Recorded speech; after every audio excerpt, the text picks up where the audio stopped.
السلام عليكم ورحمة الله وبركاته. waxaan rabaa inaan sheego indhaho dumarka Soomaaliyeed oo ragga caynaya dhay rag romantic ma Soomaali romantic ma ragga Soomaali waa romantic wax ka fiican iyo wax ka dahabsan ma la helayo hadii adduunka ragga Soomaali la soo maray adduunka ragga joogo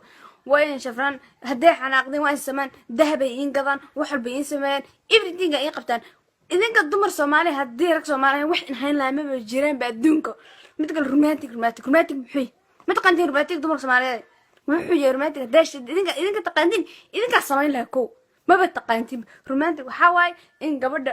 ay ninkeeda ay isu qurxiso isu hagaajiso isu carfiso isu hagaajiso ay ninkeeda ay isu sharafto waay mar ay wanda kuurto ninkeeda markuu arko wajigeeda qurux smile oo ka arko wanaagsan waxa waay waa in ninkeeda wax walba u siiyo ay wax weyn lahado ku dhahdo waa mahadsan tahay waa inay ku dhahdaa